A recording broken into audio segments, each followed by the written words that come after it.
On today's episode, I had Terry Thayer on, and we talked about a bunch of great things. He goes over his real estate career, which is spanning almost 20 years, and how he got started actually cutting the roof off of homes and building second floors. I've never heard that in my life. I still don't think I'll ever see it again. It's just the craziest thing I've ever heard, so you definitely want to hear about how he did that and how it jump-started his career. But on top of that, we go over how masterminds and mentors have really helped him grow to the next level. We go over some different things like digital real estate, something that I'm always talking about. And he goes over what that is going to be for him with Ecom and social media and entrepreneurship. So this is a great episode. You guys are going to love it. So make sure you stay all the way till the end and make sure you're subscribed if you aren't already. Now let's jump into it. Welcome to the Ryan Pineda Show, where our mission is to invest. I only expect to make money in things that I understand. Innovate. It's about believing in the future and thinking that the future will be better than the past. And inspire. I am much more likely to hit my goal just due to putting it out there. You're now rocking with the best. What's going on, guys? Welcome to another episode of the Ryan Pineda Show. Today, I have a very special guest who is doing a lot of cool things in both real estate, e-com, and the education space. So I want to welcome my friend, Terry Thayer. What's up, Terry? Not much. How are you? Thanks for having me. Yeah, man. Thanks for flying in. Did you have a good flight? I did. Nice, direct man. flights. I have direct flights here from all the way from the East Coast. So Yeah. it was easy. So you're coming in from North Carolina, right? Yes, Raleigh. Raleigh, dude. So the last time I was in Raleigh, I was actually playing in a baseball tournament when I was 13 years old. Oh, wow. It was like the national championship. I don't know why I was in Raleigh, but last You time were I was kind there. of a big deal at 13. You know, what's funny is I started getting serious about baseball when I was like 12 years old. That was like when I started to become good. Yeah. And then by 13, it was like, oh, man, you know, we got to get this guy on the best team and, you know, travel the country. It was like this huge shift. You know, as a 13-year-old traveling the country. That's wild. But what's crazy now is I see all of these parents and kids traveling at like 8 years old, like to play in these tournaments. I'm like, Wow. what are we doing here? It's crazy. What is it? So it's like the new 30s 20, the new 40s 30, like new Yeah, dude. 13 is 8. I'm like, what is this 8-year-old gonna do on the national stage? Like, it's Serious. weird. Yeah. But anyways, dude, so you're not here from Raleigh to you know, play baseball. You're here to talk about business and real estate, and I'm excited for you to share your story, man. Yeah, man. So I am from Raleigh, or actually I'm originally from New York. I've been in Raleigh now for 26 years, and I have always been an entrepreneur, always been in business, always wanted to, just had that drive. Nothing was ever enough. You know, you always want the next best thing. And in 2002, I got into real estate investing. Prior to that, I was a contractor. Okay, I got into middle school back then, but keep going. Yeah, Yeah. that's funny. Yeah. So what year were you born? I was born in 89, dude. Okay, 89. Actually, 2002 would have been when I was in Raleigh. That's funny. Yeah. So you Yeah. were 6 years old when I moved to North Carolina and actually start my professional career Okay. at 19 years old. Nice. Yeah. So I mean, I was a contractor. Ran some stuff for my father's business. That's the only person I've ever really worked for. Got to the point where I had 250 guys under me, and I was traveling up down the East Coast, and I just wanted more. I was like, it felt like, you ever watch that movie Groundhog Day? Yeah. So it was like you wake up every single day. It was the same thing over and over and over. And I was like, we've got to do the next best thing. My father, right? And I wanted to get into more like the building, flipping, like real estate, not just being a contractor doing siding on buildings and houses, you know, and roofing and all that. He didn't want to do it. He didn't want to cut me in as a partner. Didn't want to, you know, take it to the next level. So he was comfortable. Yeah. He was making his money. So I decided to do my own thing. So it was like a Gary Vee situation. You ever hear that The story? wine, yeah. Yeah, like, you know, his dad had the wine business, then Gary came in, kind of scaled it up, and then, you know, he wanted to do more, and that's kind of where he is now today, you know? He's done a few things. Yeah, he's okay. He's you know. getting there. I've learned a little bit from him. But, so, you know, you move to North Carolina, you start getting into construction. Yeah. What happens next? So I'm in construction for a while. Back in 2000 is when I ended up leaving my dad's company. I didn't really know what I wanted to do. I knew I wanted to do bigger things. So here's the way I was thinking of it. I was a contractor. We're doing siding, roofing, gutters, windows, like all that stuff, right?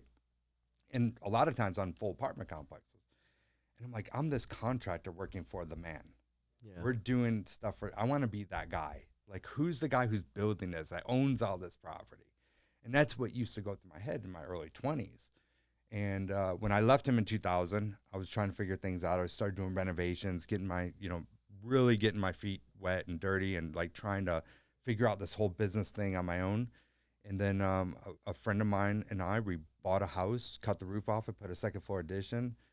We put a sign out front as if we were some company, and we weren't even a company. We just had this $30 sign made up. Yeah.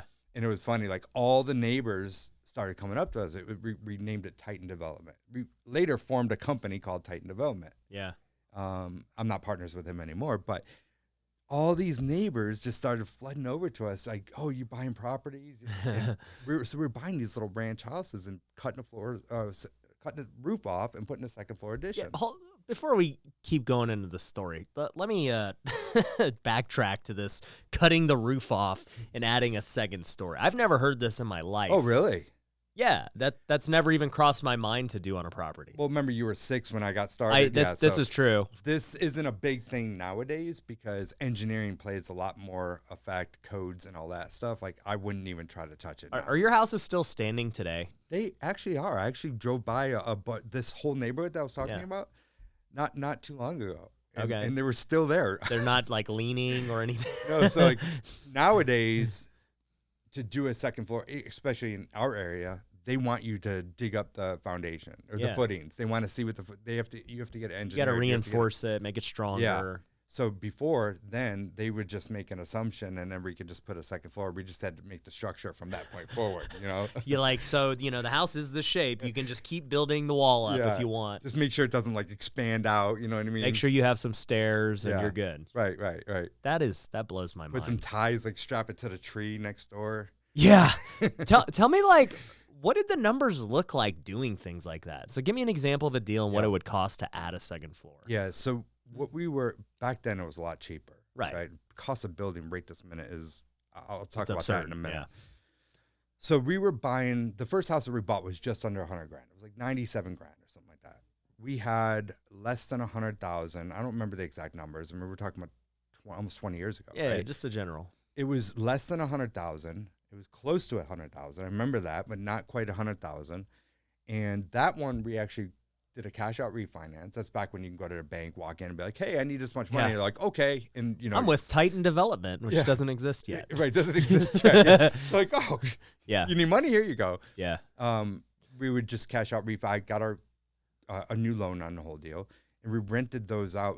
We turned it into a 4-bedroom, 4-bathroom. We rented it out for $650 a room. Right. Because it was close to the university. Okay.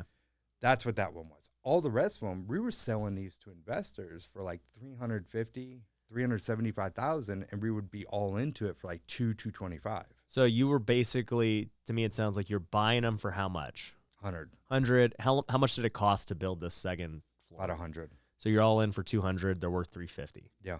Wow. 2 to 225, I would say we would be all into them. We were selling them for anywhere from 325 to 375. Where did you even get the idea for this? You saw someone else doing it? Like, how did this happen? I really don't even know. I've heard a lot of crazy first deal stories. We actually had one of my students on. He got his first deal. He didn't do any work to the house, made 61 grand. And I was like, man, that's amazing. Yeah. And then I hear stories of people who lose money. I hear stories of people who, they get into a big deal and whatever. I've yet to hear a story in all my years where somebody's like, yeah, I started off chopping off roofs and building second floors. Like, that's what I did. What's crazy is we looked at this property. We're like, okay, it's a little 1,200 square foot ranch with a carport. How can we make this a 4-bedroom, 4-bath? And the only way was to cut the roof off and put a second floor addition. Okay, so you know what? I'm actually thinking about this.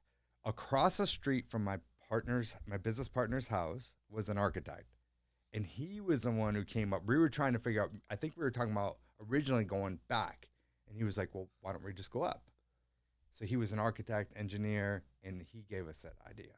That's crazy. what we started doing. Yeah, because every development now or fix and flip, if you want to add square footage, you just add an addition. Right. You build a Out the back. foundation, off the back, and That's how you do it. Right. Or you convert a garage. Or I want to see if anyone else if you've ever done that and you're watching this video, comment below, because that's some crazy stuff, man. That's wild. Yeah, so nowadays it's a different story. Like I said, you have to, like the municipalities that rebuild in, they make you dig up. The engineer has to see it. They have to either approve it or say this is what needs to be added to it to be able to build up. Yeah. Right. So you have to expose a lot more. It's not very cost efficient to be able to do a second floor addition today. Yeah, and just it would totally you'd have to really mess with the layout. Versus an addition where you just add it. So another thing we were doing, these were little 8-foot ceiling houses. Right. So we would add a foot and then add a second. So now it's feeling bigger. And yeah, that's smart. Exactly. So how many of these do you think you did? Back then we did, this is from probably 2002 to 2007, second floor additions, probably 20, 25. That's crazy. Yeah. Okay. Cool. So how did that evolve into, these other things? So it started with this one little neighborhood, and that's how I've always been. It was, up until the last couple of years, now I spread out to the masses, but it was always like, let's get in this neighborhood and see everything that we can buy in this area and try to dominate that area. So then it would be, because we're in this neighborhood, a friend of ours referred us to somebody who wanted to sell a property over here. Then we buy one house in there, and then we started dominating that neighborhood. And that neighborhood was old money, inside the belt line is what they call it. Mm-hmm. And these houses were $1 million houses. We were buying properties for $250,000, $265,000, tearing them down to build a $1.1 million to $1.9 million house. Mm-hmm. And we would sell every single one of these houses before they hit the market. There was one house that did not hit the market before we sold it. Right. And on top of that, what was crazy is we'd be building these houses, and we'd have, really nice kitchens and all that in there, and we're almost finished. A buyer comes in, they're like, tear it all out and basically add another $150,000 to the house because they want this elaborate kitchen. Wow. I mean, it was just people, the way money was before 2008. Yeah. That's just how people, it was just so easy to get money, cheap money, and all that. So that was your business model for, up until the crash. Yes. And then I have a feeling the crash probably didn't go well. So, ironically, we split our partnership up sometime in 2007. Okay. So we didn't get caught up. We had one property we just sold at the end of 2007. That's when I kind of took a step back. I was doing renovations. I was as a GC, not as an investor. Yeah, as a GC, right? Yeah. Because I've been a licensed GC since 2002, 3, something like that. I can't remember if I got it right in 2 or if it was shortly after. Because my business partner got his license before me. So then I decided I had a cabinet shop because I grew up as a master carpenter, right? So carpentry was my thing. So when we had our partnership, I was the builder. I was the one that was on site. I was building. I had the guys, and he was more of the business side of things. So I had my cabinet shop. I had a granite shop. That's where the crash got me. I was doing all this work for these builders, granite, cabinets, and then they were forced into foreclosure. Got it. So that's. So it wasn't the real estate investments. It was the other businesses supporting real estate. Which was a lot less of a hit, getting hit by that versus all the houses. Right. So we, luckily we didn't have all kinds of exposure that way.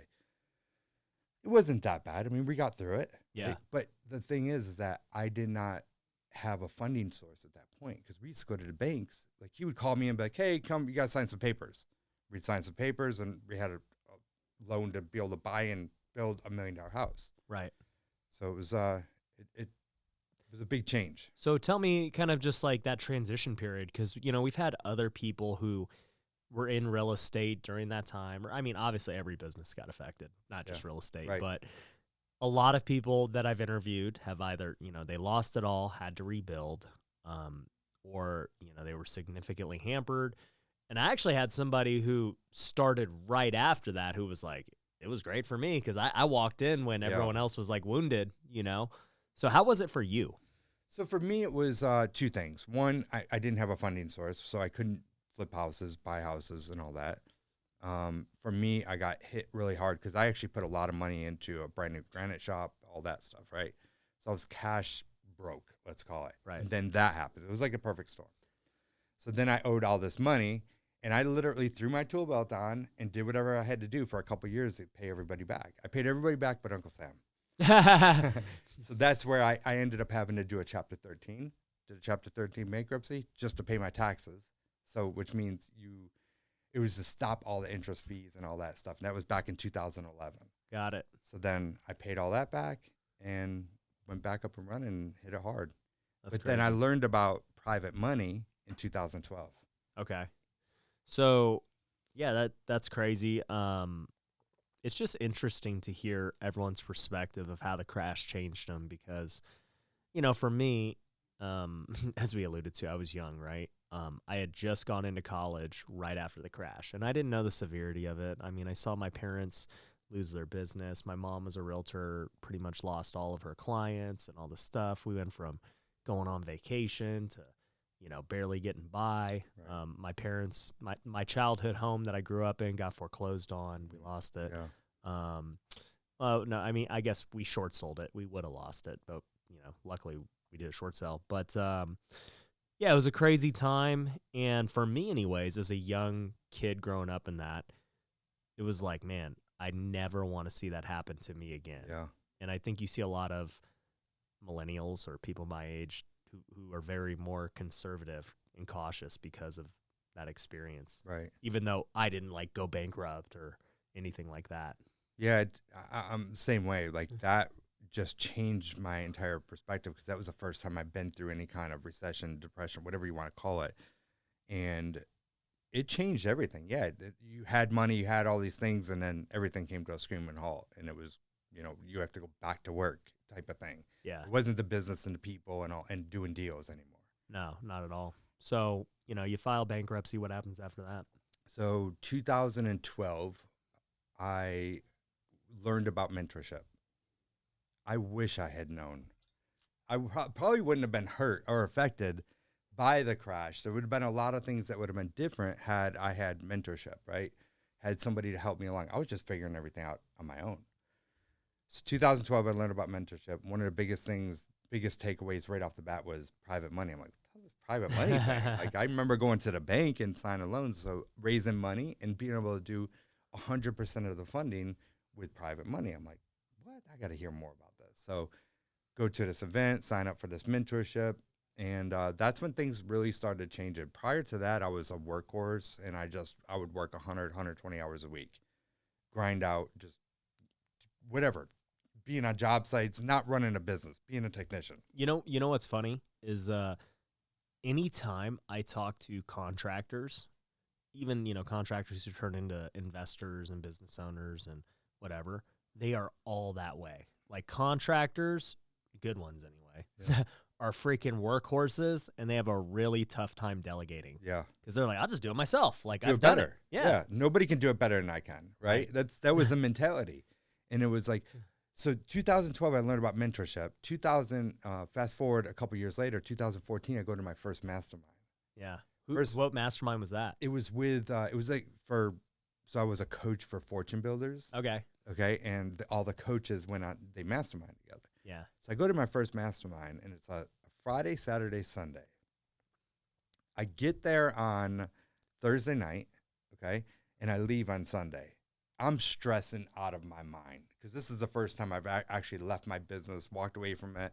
I'm still trying to figure out this outsourcing and building a business thing, and I'm thinking my entire business is falling apart, burning to the ground while I'm there. Just that short amount of time, right? Right. Friday, the event starts that Friday morning. Two ladies get up, they start talking. One's talking about how she's living in Florida, spending a lot of time in Southern California. Her whole business is in Florida, and she's just, everything's running and doing all these things. I'm like, well, how is she doing that, right? That's what's going through my mind.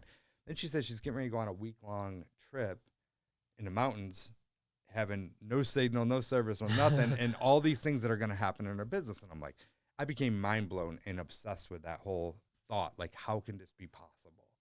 And that right there was something that clicked, and that's when I really started building a business and building, taking things to the next level. Yeah, it's crazy once you see something like that for the first time. I was just telling that to my students. So we actually had, in my coaching program, we have we call it my all-star coaching program. We have a quarterly mastermind. And so it was actually last Friday, and all my students came in to Vegas on Thursday. We did an office tour. I introduced all of my employees, and we talked about each and every one of their roles and how we function as a company so that I'm able to do stuff like this, make podcasts, do content, start new businesses and all this stuff. And then on Friday, we did our mastermind. We did some presentations. The students spoke to each other and, really bounced ideas off each other. But the one takeaway was, for most of them, is that like once they finally saw it in action, it was different. Yeah. Because they had heard me speaking about it many weeks. I mean, we have Zoom calls every week. We're talking about it. But to actually see it in person and hear it directly from the source right in front of you, it just hits you a different way. It does. Yeah. I started doing the same thing with my mentorship quarterly. We just did our first one 2 months ago. Yeah. And so we're doing it every quarter as well. But you're right. It's such an aha moment, seeing it in your face and seeing it actually in action. And it was for me as well. Like when I first wanted to really scale a business in this way, once I saw it, it put it into perspective. Yeah, for sure. So you start getting mentorship. You go into masterminds. This is around 2014. How does that play out? So I got back from that mastermind on Sunday night. Monday morning, I met my guys. I had 16 carpenters that worked for me, a bunch of trucks, trailers, equipment, all that stuff, warehouse. Met them at the back door, fired every single one of them. Did you really? Did 16 people. No, 15 of them. I kept one guy. So, I mean, we're talking about trying to delegate. Why would you fire everybody? What happened? Because I knew that if I wanted to make a change, I had to like rip the band. I know me. It's all or none, right? I can't ease into something. So I just had to do it. So I got rid of everybody to try to figure out this next step of putting management in place and outsourcing. And it was like a 9-month transition, like pretty big. Yeah, this stuff hard. doesn't happen overnight. No, I mean, it was like, I can remember being at closings at 3 a.m. and me and a guy like doing punch lists to make sure that, because I didn't have guys anymore. Right. So we're trying to do all these different properties, all these different things, is at the same time trying to build a business in a whole nother way. Yeah. So I can remember like leaving there at 3 a.m. because there was a closing at 9 the next morning. That's crazy. That's crazy. Yeah. I'll tell you, for us, we did a big organizational restructure in the beginning of 2020. Mm-hmm. And, I'm so thankful we did, because obviously COVID hit and all this stuff happened, and we were well prepared at that point. I know a lot of people during COVID were in that position you're talking about, letting everyone go, restructuring, having to build a totally different business model with this changing economy. And I'll say this, sometimes, actually all the time, it is better to just do it right. Even if it affects you in the short term, setting it up properly is going to just pay so many more dividends. Yeah. You mentioned something important in 2020, COVID, all that stuff, right? Had I not had the mentorship training that I've had and just people in front of me and being around the right people, I don't know how 2020 I would have been affected by it. Right. I probably would have, what do they say? Fight or fleet or whatever that saying is. Flight or fight. Fight. Yeah. So I probably would have like ran away, got rid of everybody, and just slimmed down to try to figure everything out. We expanded. Yeah. During that time, our marketing increased. We added more people. Like we built a lot in 2020. Yeah. And a lot of systems, and just we changed and adapted with it, and really went 100% virtual at that point. Like we don't go to any properties at all. So it was like a lot of that helped make that change and put things into perspective. Yeah. No, I'm with you. I mean, we were the same way. I went really hard at hiring and spending more money and marketing. And it's kind of interesting because you see the businesses that were affected really bad. And, a lot of companies went under or, lost employees. And then you see there's a ton of businesses that just went bonkers. Yeah. And when I look at what businesses went bonkers, you're like, okay, a lot of these digital businesses went crazy, right? Like the Teslas and the Amazons got even more valuable. They doubled in value. Well, Tesla went insane. But then we look at real estate and how it's been impacted in the last year. Like people were like, oh man, real estate's going to crash. There's all these tenants. There's all these people not paying mortgages and this and that. So if you're a fool to buy real estate. And now it's like, man, It doesn't make sense Yeah. either, though, does it? I mean, it's like everything that happened. We were talking about this last night. Everything that happened, all the companies that closed down, but still they're having their best reportings and all. Like, it just does. Why is there such low inventory? Why is there so many? Why is real estate still going up? Like, it just doesn't make a whole lot of sense. No, it doesn't make sense at all. Yeah. And I'll tell you, for us, it's just continuing to refine our process, and, you know, we're doubling down again in 2021. I mean, Yeah. people are kind of just waiting for everything to crumble, but they've been saying that. I mean, you've been in real estate for a long time. I started in 2010. Even when I started in 2010, people have been saying the same story for the last 11 years. Yes, They're like, yeah, it's going to crash again. the crash is coming. Yeah, in 2010, I'm like, didn't we just come out of this? Like, how much lower can we go? Right, But, you know, I was a 21-year-old, you know, just out of middle school right around then. And I'm like, dude, what this house is like $50,000. Like, what is it going to go to? Is it free?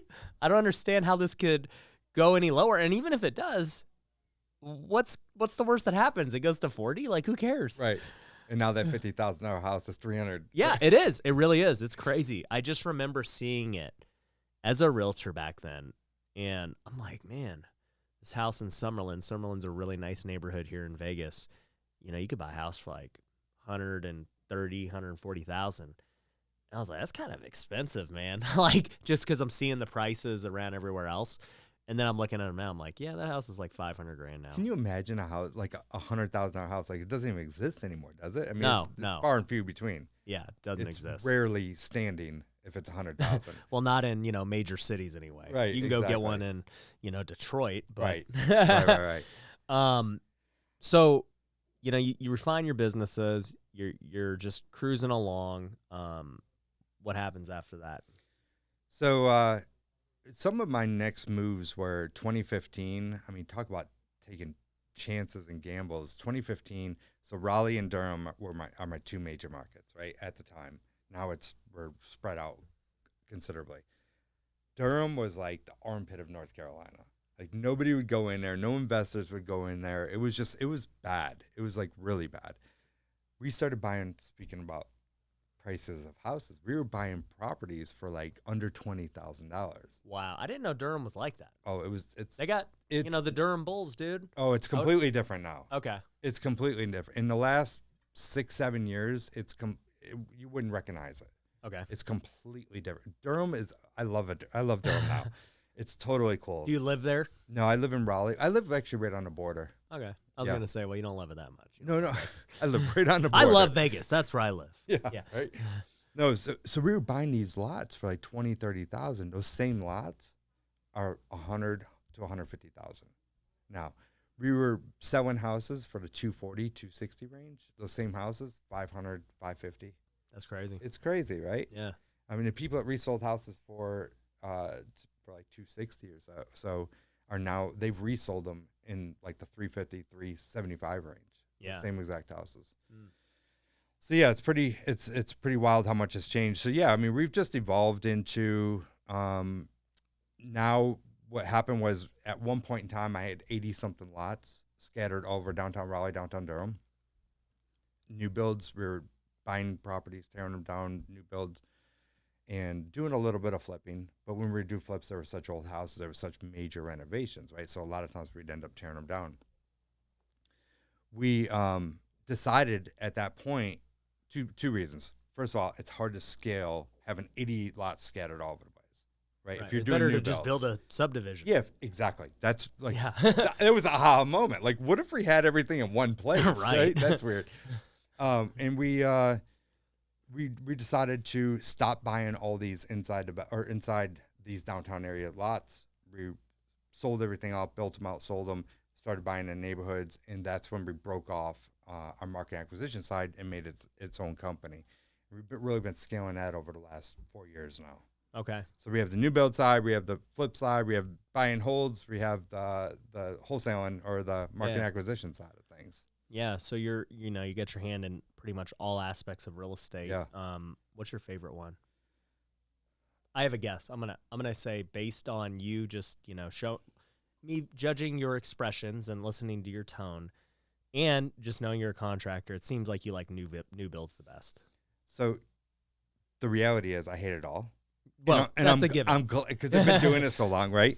So the cool thing is I don't do anything with any of them. Right. Right.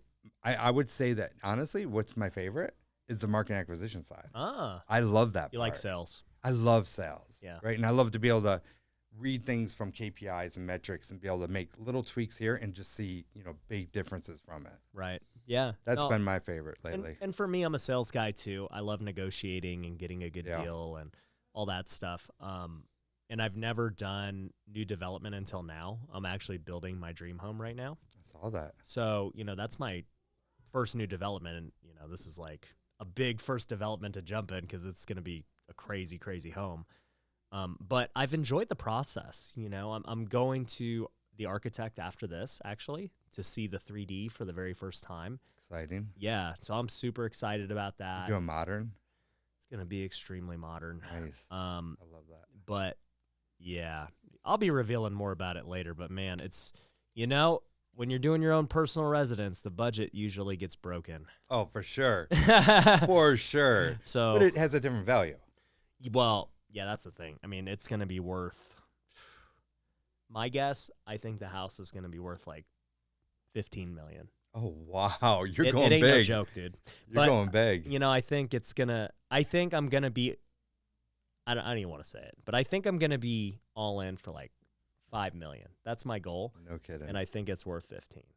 That's pretty good because that typically doesn't happen on your own residence. No, it doesn't. But it goes back to the land. I bought almost the best piece of land you could buy in Las Vegas. I saw that. It was like on the top of a mountain. Yeah. Right? So it's not often you can buy on a mountain and build in, the most exclusive part of Vegas and, just get such a good deal on the land. So that's part of the reason too, is I'm looking at like my wealth today, but I'm also thinking, well, in 2 years when this is built, like where am I going to be in 2 years? Like, would I be really mad if I kind of skimped out? Right.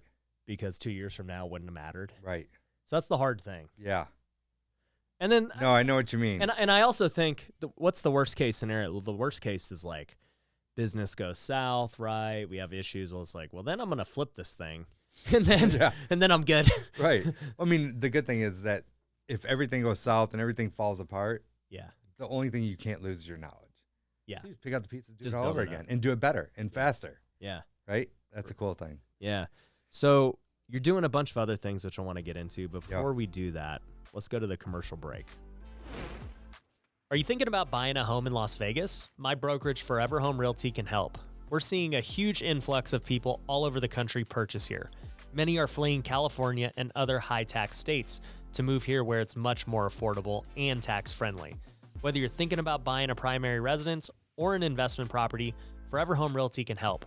Go to ryanpineda.com/Vegas to get a free consultation from one of our agents. Once again, that's ryanpineda.com/Vegas.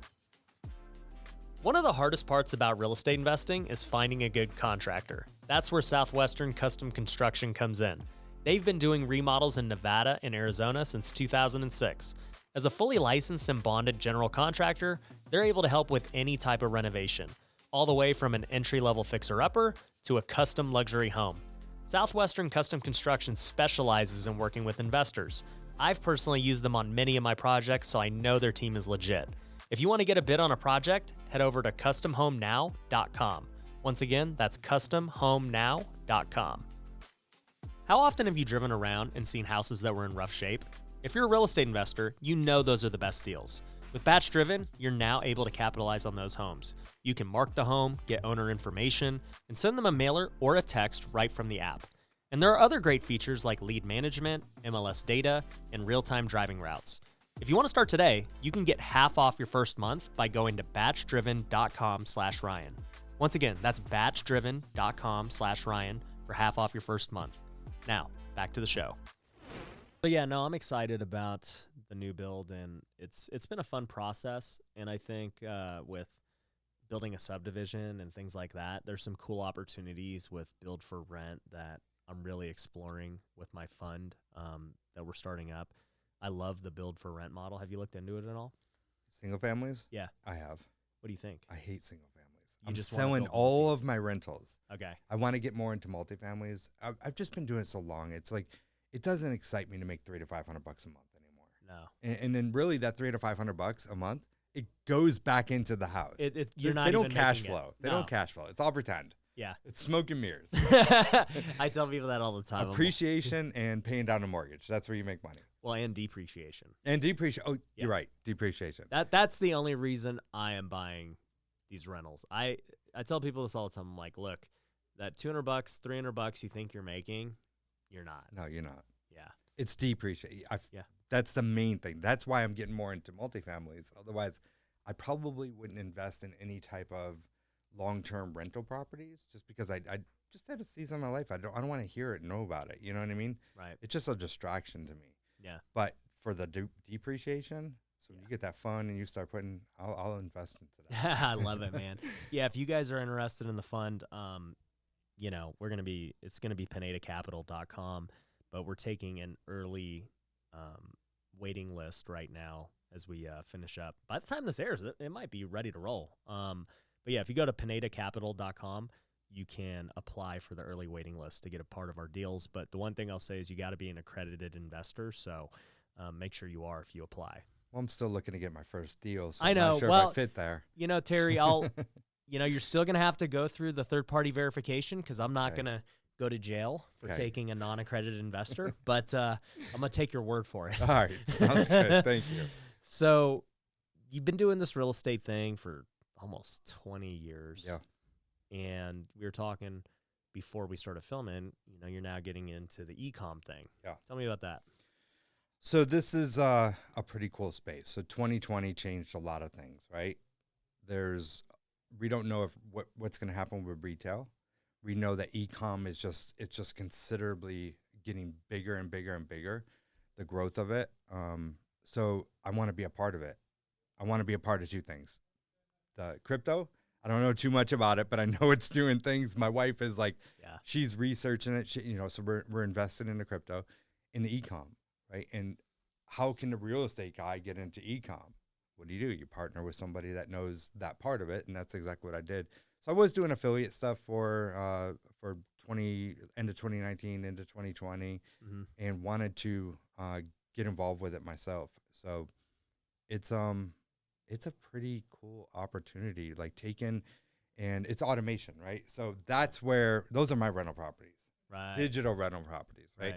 So you buy a store, and instead of buying a house and hiring a property manager to run it, you buy a store, remanage it, and you just get the profits out of it. And pay your credit cards is all you have to do. So it's almost completely passive. Yeah, so, you know, once again, by the time this airs, you guys may have already heard about it.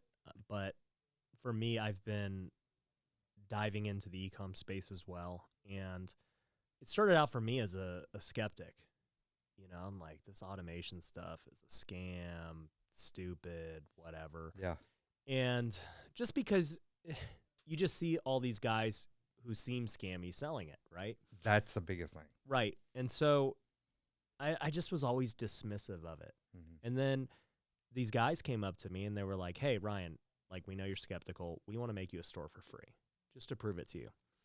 I was like, all right, I'll literally just do it for the content. You know, like, I don't care. Right. So I've had a store since December, and they've changed my perception. Yeah. Like, It's real. It's real, and I'm making money, and I'm not doing anything. They're handling it all, and we're splitting profits, and it's a beautiful thing. I just pay off my credit card, and it's done. Yeah. And so I've changed my perception on it.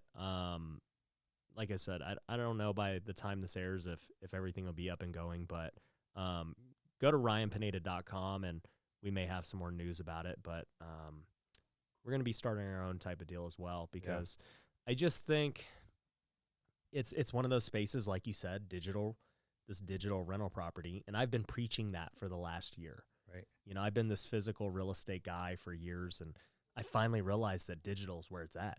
Yes. You know, digital attention is currency. Social media is currency. You can make passive income in other ways. You know, all my YouTube ad revenue, the sponsors of this show, everything. You know, Ecom stores, crypto. You know, I'm invested really heavily in crypto, and I'm making interest. And there's all these ways to make money that just people weren't aware of years ago. Just a couple of years ago. Yeah. Right. You and I were not aware of this stuff, No. 2 years ago. Exactly. It's that new. Yeah. Now I want to take crypto as payment for stores. You should. Mix the two in there. Yeah. We've already put it out there. Put it out there in the universe. So Yeah. we'll start accepting that here soon. It's You not know- hard to do. You said like about the too good to be true, right? That's like one of the biggest things that people say to me, right? They're like, no, I mean, when you look at the economics of it, it's too good to be true that you can actually put this much money up for a store and get this type of return over this much time, right? So one of the things I always say to everybody, I'm like, okay, if I told you 10 years ago that Bitcoin would hit $60,000, would you believe me? Heck You say, no. heck no, it's too No. good to be true. Right. Here we are. Here we are. 1,000x return Right. for those early guys. Right. Actually, way more. Yeah, way more. If you could have got it for a dollar back, 60,000 return. That's insane. It And I'm is still insane. and I'm still a believer. I've been saying it on YouTube and this podcast for a long time. I am still a believer that we are early on Bitcoin. I think you're going to see Bitcoin this year go to 100,000 at least, and I think you're going to see it be in the millions one day. You really think so? I do. Yeah. Wow. I- I was thinking the 300,000. No, it's like I'm almost certain within the next 5 years it'll be over $1 million. All right, well, I'm selling everything and I'm putting it all into Bitcoin now. Yeah, and the reason I think that, and look, this is not like me trying to pump Bitcoin. I'm not that well known, but it's not one of those altcoins that do get pumped and people are just like, oh man, this or that. I'll buy. I bought one of these pumped coins yesterday because I think it's going to pump, and I'm literally just getting rid of it. And hopefully I get rid of it in time. But Bitcoin is the one where I do believe in it long term. Yeah. So What's your thoughts on Ethereum? I own Ethereum. I own Ethereum as well, and I like it because it's got utility, and there's a lot of different things that are run on it. These NFTs, which are a whole nother thing, are run on Ethereum. I like it, but dude, when I look at what the smart people are doing, what are they buying? What are the big people buying? Right. So Elon's not talking about Ethereum. yeah, I mean, well, he talks about Dogecoin, which is a whole nother thing, but with Elon, He is an affiliate. Swipe up. He is an affiliate for Dogecoin for sure. So everything else, though, these guys are buying Bitcoin because they understand it's the safest crypto asset as far as it's decentralized. There's no one that owns it. It's limited supply. It is what money should be. Yeah. You can't print it. Yep. It is what it is. And probably will be. It is. I mean, it is what it is. There's nothing that anyone can change about it at Right. this point. So I love Bitcoin. Yeah, I think it's gonna go crazy, man. Yeah. You should be accepting Bitcoin for Yeah. all your transactions. Yeah. Well, we are. All of them. I don't care what it is. I'll accept I'll it sell for you all the of them. house. I'll Yeah. sell you whatever. We'll take it all. Yeah. Yeah. So what are your thoughts on crypto? I know you're telling me you got some crypto things going on. Yeah, so this is something that my wife really spends a lot of time on. She's the smart one in the family. She's like a research junkie, so she's constantly just wanting to know everything about, and I don't have the time for it. So for me, I bought Bitcoin a year ago for the first time. I was telling What'd you you that get it story. $8,800. Nice. Yeah, off of the very first one I did was off of Cash App. Sitting there, he's like, "Oh, you can buy it off Cash App." I'm like, "No." So I just, I didn't have an account set up, and now I have different accounts. Why set did up, you and buy it then? Just because this guy's showing me his app of Coinbase, and he's got like $2 million worth of Bitcoin, and he's telling me all about this. And this is somebody who's, he's pretty well known in his space. Yeah. And I'm like, this is crazy. This is real. Like, Yeah. I hear about it, but like to see somebody's account have $2 million worth of, and that was Once at again- $8,800. And once again, seeing is believing. Right. Right? You see somebody do it, and you're like, okay, I believe. Exactly. And if he's held that, what's his account worth now?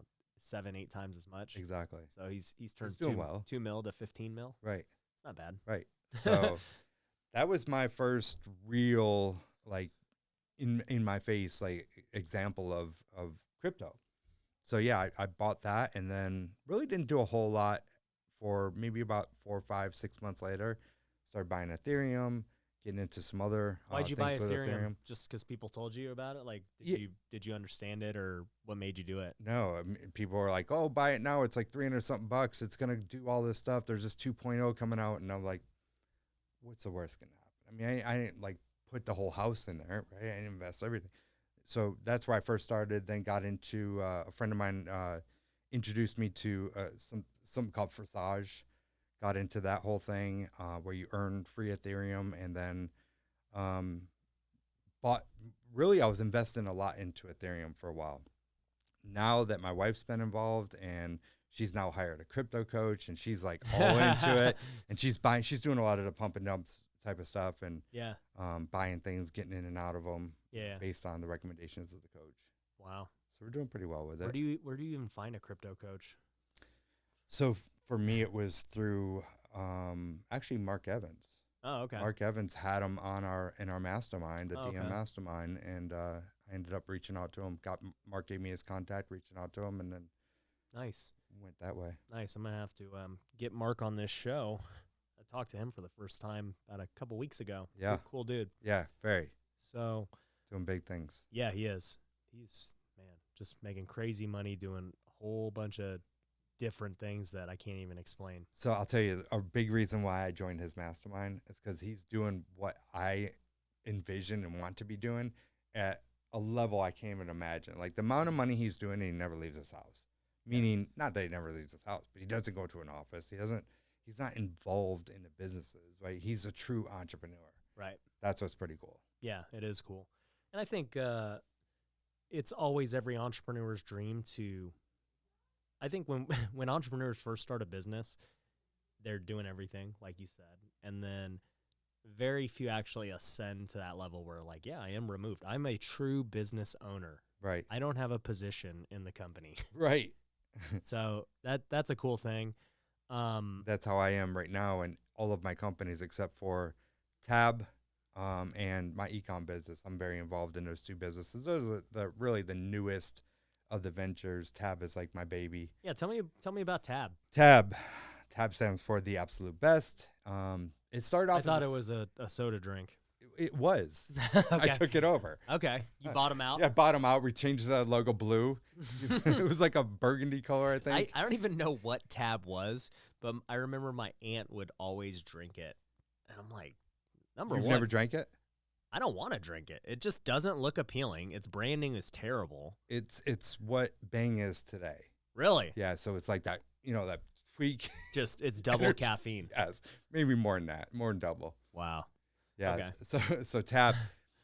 So how Tab was born is I was with my wife and family at a resort in Cancun, and I'm sitting in the pool, and she's up at the cabana, and I'm like, having a conversation with her. I'm like, wouldn't it be pretty cool if we can get a bunch of real estate investors from all over the country down here, just like hang out and network for an entire week? And, we go to a lot of events, and I'm like, have like some mastermind sessions, but like the classroom's like 20% of it. And then the networking and hanging out is like 80%, because when you go to these events, it's the complete opposite. Right. You want to be doing networking, but you don't get, at best 20%, and it's not very efficient, right? Because everyone's scattered, gone. So I go back, I post something on social media. This is back in 2016. Post something on social media, get several hundred people interested. Like I explained it, like, would it be cool if blank? And all these people, yeah, let's do it. Mm-hmm. So I ended up putting the whole thing together, and I put a Facebook group together just for communication for this event. And we are just about getting down there, and all these people are like, man, I hate that I missed this one. I can't wait till the next one. I'm thinking to myself, like, this is just something I did. Like, I put this together. There's no next one. What do you mean? And we haven't even done this one. What do you mean? Yeah. And there was no Tab. There was no business. There was no nothing. Like, two of my buddies were like, hey, I've always wanted to do something like this. I'll help you out. And I'm like, all right, let's go. And they brought some ideas to it. We get down there, and 2 days in, people are like, oh, when's the next one? This is awesome. I'm like, so we ended up going to the room. And every good business is born off of what? Tequila. So Well, okay, I'm gonna have to reevaluate my businesses. you absolutely have to. So we're sitting in a room, we're drinking tequila. We're like, what are we gonna do about this? We're gonna turn this into a business, and what are we gonna call it? So we ended up coming up with, like, at the time our initials were TAB, but we're like, no, that's corny. What could TAB stand for? And we were like BATAB, like, Yeah, what about bat, dude? Baseball, man. Yeah, I didn't think about that. If it was you would have been bat Bat would have been for baseball. That'd been the easy one, yeah. Yeah, absolutely. But I never played the game, so I didn't have. So we ended up coming up with, like, the absolute best. Like, as we're doing shots of tequila, yeah. So we come back out like, hey guys, we're doing the next one. I went and talked to the people at the resort, set everything up. We're doing the next one. It's going to be at this time, and this is Tab, the absolute best. It just You didn't know it yet, but you were a part of Tab. You're a part of Tab, and so we changed the Facebook group from, like, Real Estate Mastermind in Cancun to Tab, the absolute best real estate, whatever. I don't even know what it's called. And yeah, so that's how it was born, and we have now done, of the big ones, we've done 4. The 5th one it's every September now. Okay. Next one's in Cancun, close to the first one that we did. We've done them in Mexico, different places in Mexico, and Jamaica. Oh, is wow. where we've done them so far. So they're only going to be tropical places. Oh, just yeah. Chilling. Yeah. It wouldn't be the same being here in the U.S. It's all-inclusive resorts. Like, everything's taken care of. We have speakers come in, and we've kept exactly what. So the first one, I had a big villa, and the 4 hours a day of masterminding 4 of the days out of the whole week was in my villa. We were just hanging out, masterminding. Now it's like full production, stage, speakers, and same thing for those days, 4 hours. We have one day where we get a big catamaran boat, and we go out for the whole day and just party, have fun. And that's where, like, the real connections and relationships happen. Yeah, I'll tell you, whenever I go to events, I mean, information is great. And I think when you're just starting out, or you're new, or you're learning something that you just haven't done, then cool. The information is the most valuable thing. Yeah. But once you reach a certain level, it becomes not like the how, but the who. Right? Yeah. I'm trying to figure out who can help me get to the next level. Like, who can I collaborate with, or partner with, or JV with that is going to just really help me skyrocket, because it's not information I need to know anymore. Right. And so that's kind of, for me anyways, at most events at this point in my life, I've kind of heard it before. And so I'm just going to find that one person that maybe is going to help me get to the next level. Exactly. That's one of my next books, by the way. What is it? Like, the not who, but the. Yeah. Yeah. I can't remember what it is. I just got it, but I haven't. Did you get it from my stories? No. Oh. I didn't. Actually, Mark Evans sent it to me. Oh. But I don't. I like Who to. Not How. Yeah. That's Who the Not book. How. Yeah, that's it. Dan Yep. Sullivan. Yep. So he sent it to me, but I don't typically read books. I listen to them. Yeah. So I like to do it while I'm at the gym. Yeah, it's a great book. I've read it this year, and yeah, it goes over why, most people, and this is the contractor's mentality, is if they want to do something, they say, okay, how do I do it? Like, I got to learn how to, put up a drywall. Like, I got to go learn how to do it. Whereas the entrepreneur and the best businesses, they don't say, I'm not trying to learn that. Like, who's the person who can do it for me?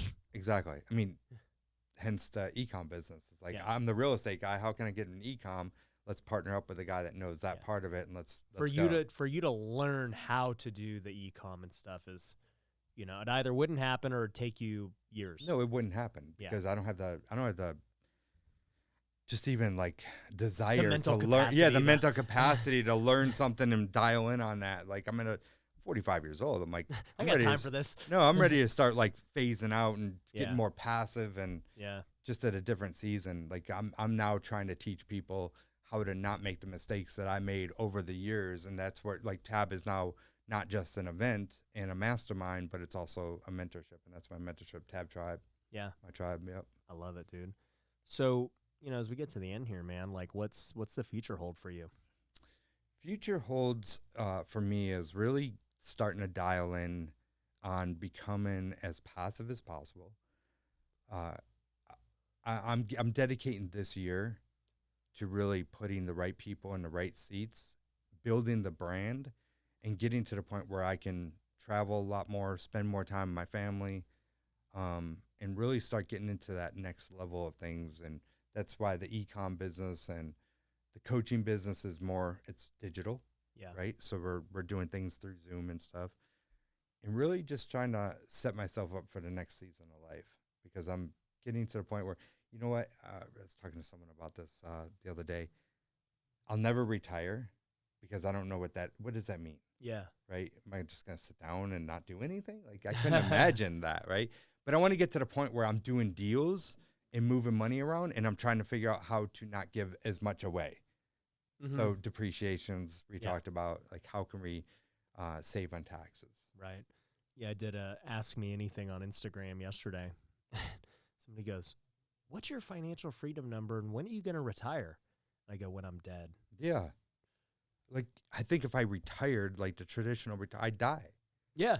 What else would you just shrivel up? It's like not drinking water. Like, what else do you do? I ain't built to just chill. No, it's not possible. Yeah. So I think it's just, as you said, the next phase of life, what, that looks like. I mean, it may not be just building businesses, but for me anyways, it's hard to say my next phase of life. I'm 31, but I'm, in the process of starting the fund. Like I'm certain is going to be a very big part of my 30s. Yeah. I'm in the process of starting my nonprofit.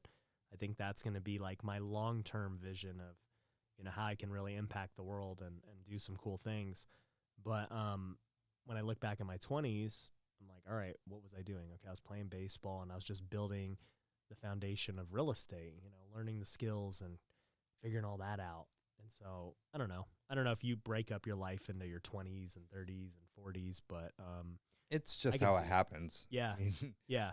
You don't break it up, but it really, right now in my 40s has really been building businesses as passive as possible, putting the right people in the right seats and getting to a point where I'm working on my business versus in my business. Like, that's been the 40s theme. And now trying to figure out how I can work less and make more.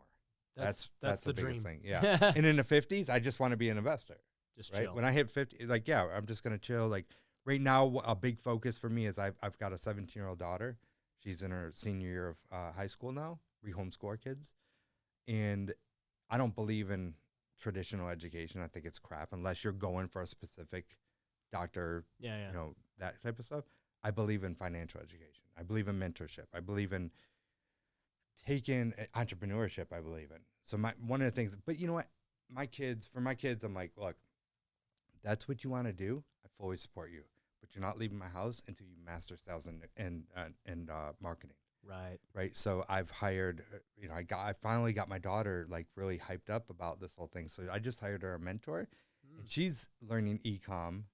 And so I'm like, look, learn marketing, learn the sales piece of it. She's flipping stuff on Facebook Marketplace. Nice. And, 17 years old. Like, we got to get her in Flip Nation. Yeah. I'm gonna get you a Flip Nation t-shirt for her. All right. Yeah. Perfect. So that's awesome, dude. Yeah, because as she starts to make money, she's going to need depreciations. And yeah, she's making too much money. Well, she got that side hustle money right now, so she don't need that. But how is that for, you said you hired a mentor for your daughter. Obviously, you could teach her a lot of things, but how is it with your kids listening to what you say?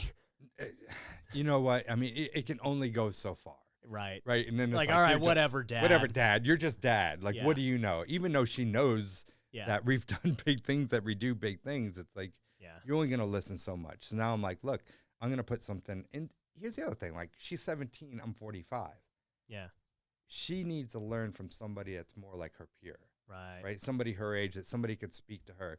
Like, they could speak the words that they speak and lingo and language. Like, I was just hanging out with Justin yesterday, and he's like saying words like bang and fire, and he's 20-something years old. I'm like, what are you talking about? What's that mean? He's saying emojis, man. Right, exactly. So it's cool. Like, I hired a mentor. She's fairly young. I think he's late 20s or something. But then they connect. The very first connection is they connect her with one of the STAR students. Well, that STAR student, I think, is 23 years old. So they're linking, and it's a female, so female to female. Yeah. So it was really awesome how that whole thing came together, and they speak, and she's taking it serious. It's not just me like, oh, I'm going to take your phone away if you don't do this, right? Now it's like, I've got to make sure that I am doing what I'm saying I'm going to do because this person's going to hold me accountable. Yeah. And if I don't, then who am I? Right. So having that in front of her, I think is huge. Yeah. My son's 10, you know, we've got a few years for him. Yeah. let him enjoy it. Yeah, before exactly. we make him an entrepreneur. Yeah. A couple more years. Yeah. Or months. I love it, man. Well, dude, I've had a blast having you on. You know, I'm sure a bunch of people want to connect with you. Where can they connect with you at? Yeah, so on all my social, it's Terry Thayer II, and then terrythayerii.com, and it's Thayer Thayer. Okay. So yeah, all my socials connect to that. Cool, man. Yeah. So guys, make sure you check out Terry. Good dude, cool story, a lot of experience as a, you know, real estate guy, entrepreneur, and you know, I'm excited to see what happens for you in the years to come, man. It's exciting, and for the growth of Tab and all that. I love it. Thanks, man. I'm just hoping that when I grow up, I can be Ryan. Well, that's you my know. goals. Man, I'm still trying to grow up and figure out what I want to do with my life. You're so. still trying to be Ryan? Yeah, I'm still trying to figure it out. So I love it. Well, cool, man. I appreciate having you on, and I appreciate all of you for listening, and hope everyone has a great day. Take care. Take care. Thanks for watching The Ryan Pineda Show. If you want to work with me, head over to ryanpineda.com. You can find my courses, coaching programs, and upcoming events. We also have free resources you can download, so head over to ryanpineda.com.